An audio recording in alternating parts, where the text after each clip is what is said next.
Shadow work ain't for the weak. Um, you hear about shadow work all the time, like especially just on social media. It's just shadow work, shadow work, shadow work. Um, I didn't even know what shadow work was. I wasn't even interested in doing shadow work. I just assumed that it was like shadow work. It was just um, digging down deep and looking at the fears or the things that you had buried down there. And I had, as someone who's been in, therapy for years, I thought I was fine on that area. I'm like, no, I got it. That's why I pay my therapist. Two times a month I go and I vent to her. She's like a friend that I pay. So I thought that I was beyond shadow work. I'm laughing because um, so once my life started changing, and at the beginning of this, when I was just aware, well, no, not even aware of spiritual awakening. Just at this beginning of the spiritual awakening, I wasn't even aware that I was going through a spiritual awakening. But I had, unbeknownst to me, started doing a bunch of shadow work, which is funny to me now because I didn't even know I was doing it. I just thought I was just working through issues, which it is. I mean, it is. And this one particular time, I was standing in the mirror and I think I had been brushing my teeth or washing my face, and I wasn't feeling good. I can't remember why, but I just looked myself in the eye and I just started talking to myself. The things that came out of my mouth, like I can't even remember it. I just remember they were so hurtful. I was saying stuff that I would have never used my mouth to say to me. I was thinking things that, why am I thinking this about me? But I was saying them and I was thinking them and I was staring right at myself while I was doing it. And I was crying as I was doing it. I was bawling. I was losing my everlasting mind as I was saying these things because they were so hurtful. And like my chest was, like, oh, like what is going on? Why do you think why do you think this about yourself? And after I was done, I don't know how long I stood there and just, spouted all this negative stuff, mean, hurtful stuff. Once it was done and I was sweating and I was crying, once it was done though, I think I washed my face and then I went and I took a nap. I remember sleeping really good, getting up and feeling so much lighter.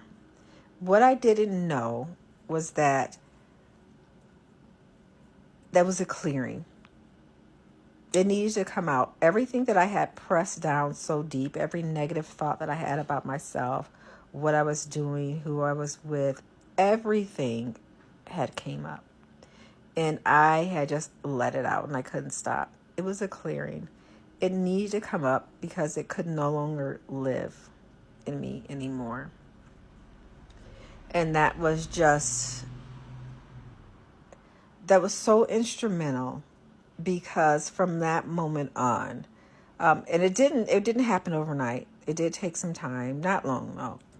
But that was when I actually started paying attention to how I talk to myself. You do something, just, not even a big thing, just, you missed your turn, you're driving, you missed your turn. You're like, I'm so dumb. I don't call myself dumb anymore, but it was like, it was easy to do. I'm so dumb. You stupid, you stupid, B, why did you do that? Stuff like that. I don't talk to myself like that anymore.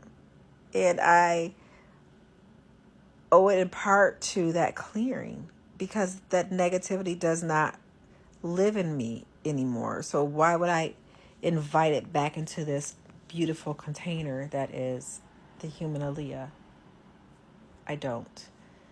I'm saying all that to say there are things along your spiritual journey, and you don't even have to be on a spiritual awakening for you to stop that. You can stop that now.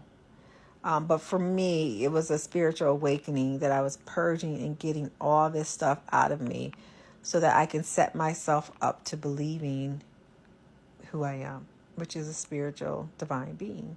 That couldn't stay in me, because why would a spiritual divine being be calling herself stupid?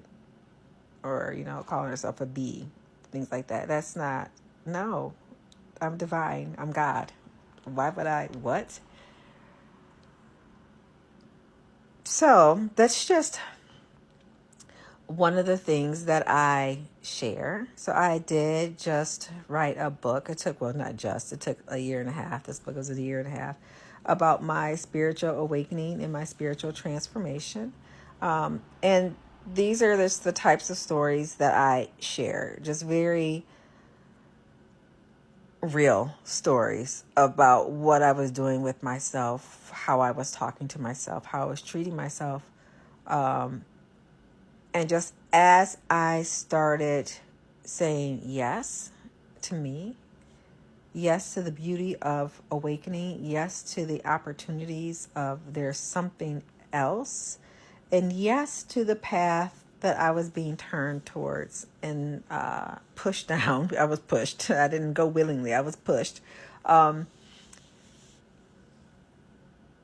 Just how things changed, how my life changed.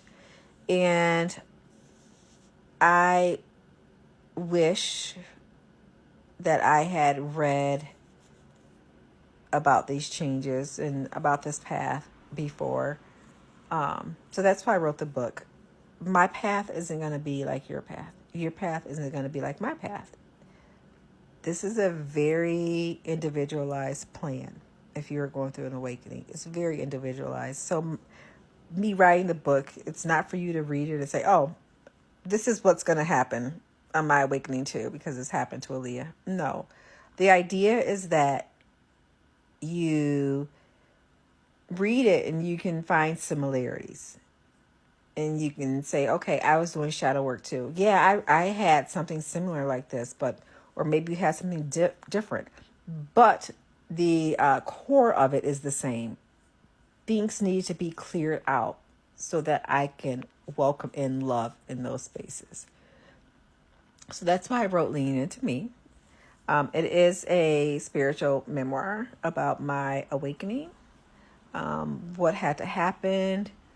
It's some journal prompts after the end of each chapter to help you as well to think about some things, whatever the chapter is. So, yeah. So just to help you all out. So it's called Leaning Into Me. I think I said it a couple of times, but comes out January 21st of this year.